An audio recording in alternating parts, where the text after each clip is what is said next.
Welcome back to our course on Access 2013 Advanced. In the last couple of sections we've been looking at SQL and creating queries directly using SQL. And in this section we're going to continue that by first looking at the use of multiple criteria in a where clause. So in order to demonstrate multiple criteria, let's start by looking for all of the students who either have a Yahoo email account or have a Gmail email account. So let's create that query. For a student to be included in the data set generated by this select statement, they must either have a yahoo.com email account or a gmail.com email account. So we're going to put two conditions in this where clause, and we're going to connect them together using an OR operator, because if either of them is true, either the first or the second, then the student will be included in the data set that's generated. Now there is a very strict order of precedence of operators enforced with SQL in general and Access in particular. So what we need to do here is to understand the precedence order.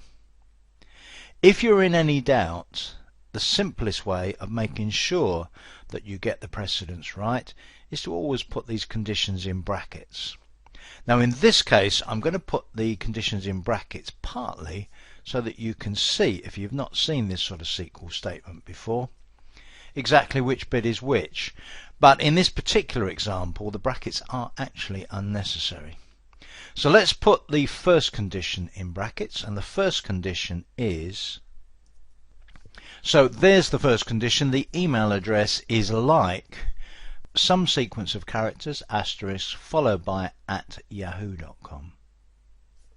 Now let's put in the second condition.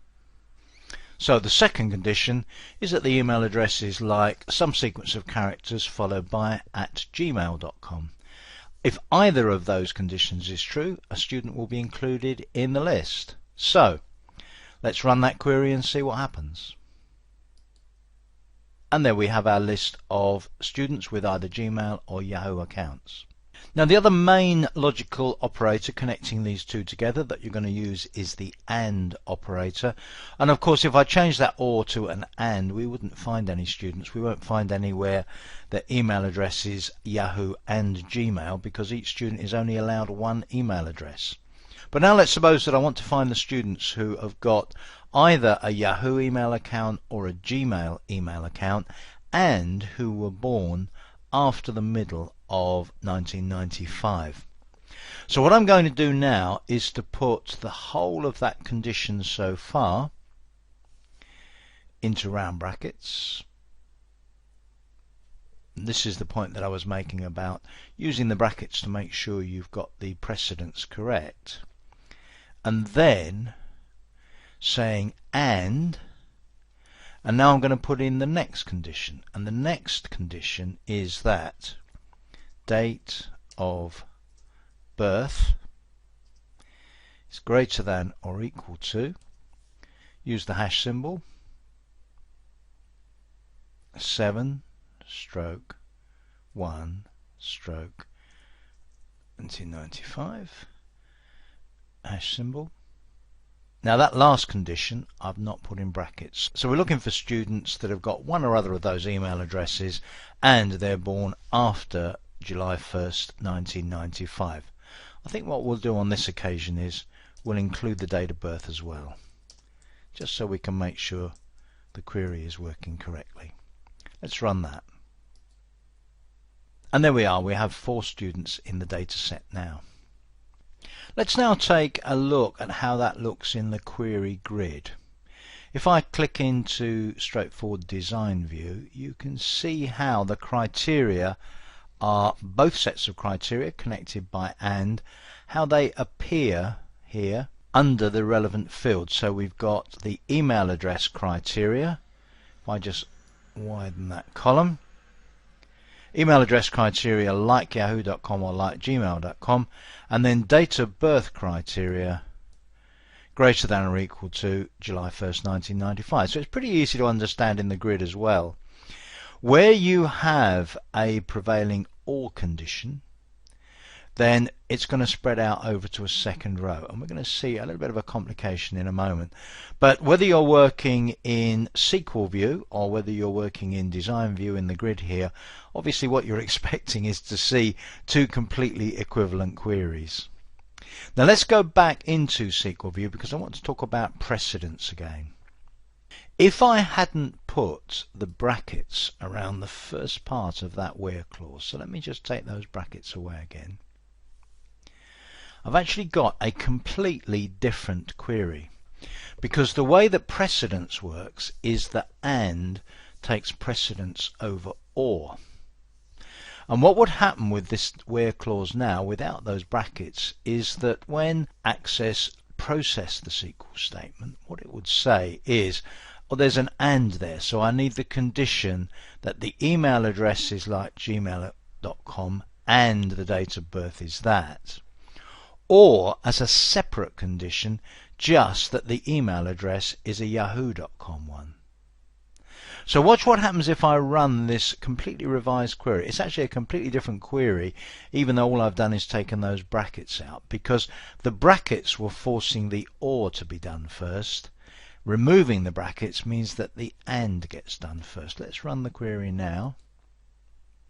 And instead of the 4 students that we got before, we've now got 6 students. The reason we've got more is because all of the yahoo.com students are now included, because in effect what we've done is to remove the date of birth constraint on the students that have got yahoo.com email accounts. And in fact, if we go back in and look at this query in the grid, you can see that it's got a very different structure now, because you've got one criterion row which is like yahoo.com and a second criterion row like gmail.com and with a date of birth condition as well. So that just illustrates the importance of precedence and the fact that if in any doubt, make sure you put things in brackets.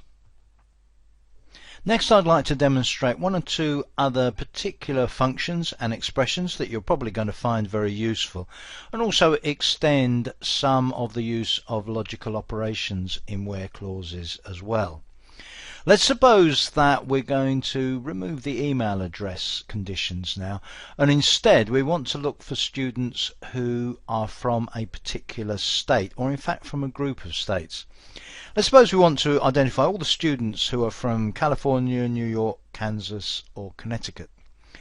And in order to do that, I could do 4 statements along the lines of state province equals California, CA, state province equals NY, and so on.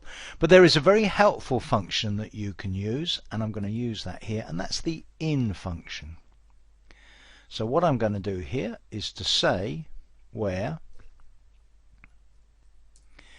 in function is just written like that, in, then you have a set of brackets, and then you list all of the potential values that you're interested in. So CA is one value,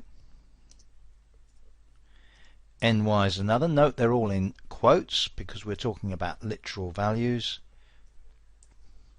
So we're now applying the condition that the state province for the student is one of those 4, any one of those 4, and their date of birth is still beyond the middle of 1995. And let's, just to be on the safe side, let's put the state province in to replace the email address. So let's run that query. And there we are. Another very useful function, and this is very often used in relation to dates, is the between function. So if I was looking for a date of birth in the second half of 1995, I could say date of birth greater than or equal to July 1st, less than or equal to December 31st, but I can also use the between function. So here I could say between that date and, so let's try that one. I've actually lost one of the students there who was born in 1996. Another very important logical operator is the not operator, where you basically reverse or negate a condition. So in this case I'm looking for students where the state province is one of those four. Supposing what I was actually wanted was students where they weren't from one of those four states, I can change the in to a not in, and that will give me a data set containing the students whose state is not one of those four, and of course it will still apply that same date of birth constraint. Let's suppose I want to reverse the date of birth constraint as well. So I want the students that aren't from one of those four states and where their date of birth isn't in the second half of 1995. Let's see the results of running that query. And there we have 17 students. So there's one last thing to look at in this section in relation to the where clauses, and that is null conditions. One of the fields we've barely referred to so far in the course is the web page field for students, and the web page is null, means there's no web page specified. Let's run that query. That's almost all of the students. Go back into the SQL for the query again, and I can say is not null on the students that have a non-null web page, and there is only one, John Doe from Minnesota. I'm going to finish off this particular section by setting you a pretty straightforward exercise to do. In the movie database, you may or may not have noticed when we did the movie details form earlier on that we didn't include a tab, a page for genre. I don't necessarily need you to include a page for genre now, although if you'd like to do so, that's a little optional extra you can do. But what I would like you to do is to write a query using SQL which lists the 5 genres that are most represented in the movies database. So if sci-fi features in the most movies, sci-fi will be at the top of the list. If say action was next, action would be second, and so on. You could just have it as a running query, and all you need to be able to do is to see the data set with just the top 5 genre. So maybe sci-fi will be at the top, drama second, etc. The amount of data in the sample database is not huge. There are only genre recorded for 20 or so movies. If you want to go in and set up some more, feel free to do so. But my answer to that is in example 12. In the next section we're going to move on to look at joins as the basis for using multiple tables in queries. So please join me for that.